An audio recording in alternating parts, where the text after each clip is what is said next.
Hey y'all, this is So Blessed. Welcome to the Blessed Place. Let's talk about love, baby. Let's talk about LOVE. Yes, we're going to talk about love tonight. Have you ever loved someone so hard, but yet it just seemed like it just wasn't enough? That you just couldn't love that person hard enough to their satisfaction, and vice versa. Have you been told so often by someone that they loved you, but yet you still felt so empty inside? You know why that is? Because you two are not speaking the same love language. Yes, according to this amazing book that I read, The 5 Love Languages by Gary Chapman. Look it up. The 5 Love Languages by Gary Chapman. According to that book, there are 5 love languages. What that means is there are 5 different languages that we speak that speaks love to us. What, in a relationship, what tells you that this person loves you? And I'm going to get to the 5 love languages. I'm going to tell you all 5 of them, a little bit about them, and then I'm going to tell you what my love language is. First love language is words of affirmation. You like to verbally hear, I love you. You like to hear words of appreciation, words of encouragement, words of praise, kindness. And when your mate speaks those words to you, those kinds of words to you, that speaks love to you. And that's your love language, words of affirmation. Second, quality time. When your mate spends time listening to you, talking with you, sharing with you, teaching, reading maybe the same book, going on trips, going to the movies, going on a little mini vacation, playing games, etc. That's spending that quality time with you speaks love to you. Third, receiving gifts. If you're a person that like to receive tangible gifts, which could be symbolic of, which to you that's symbolic of that person's love, then that's your love language. Receiving gifts is your love language.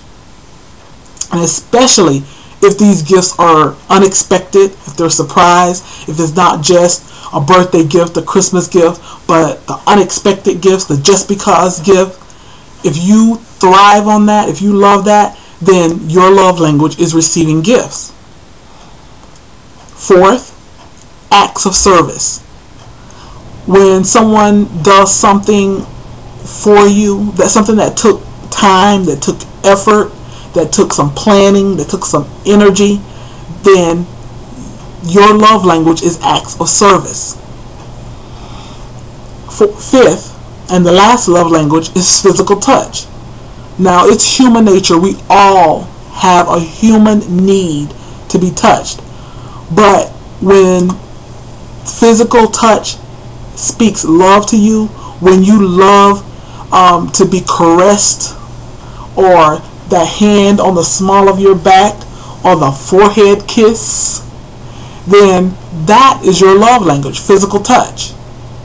So it can be any number of these 5 things that I said.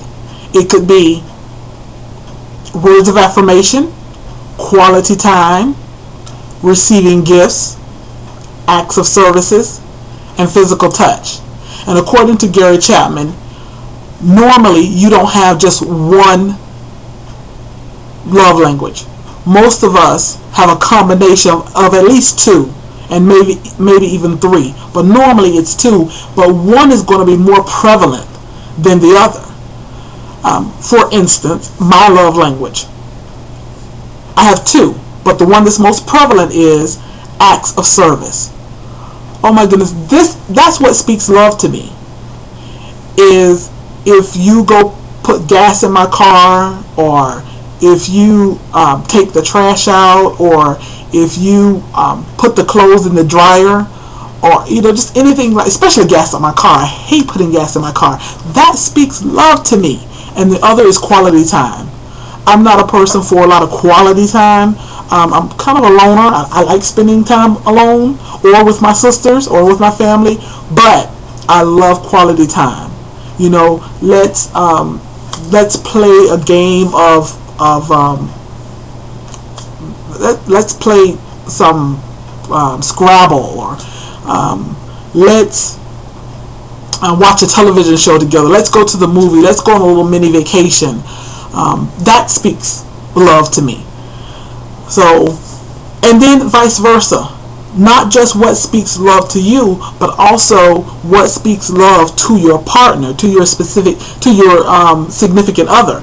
Because how we go wrong in our relationship is we love our significant other the way we want to be loved, and we cannot do that.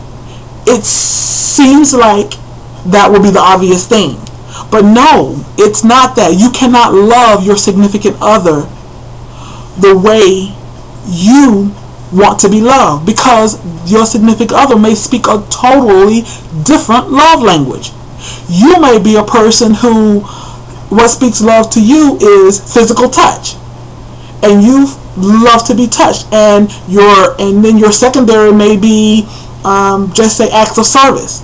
Then your spouse or your significant other, their love language may be gifts, receiving gifts, and it may be quality time.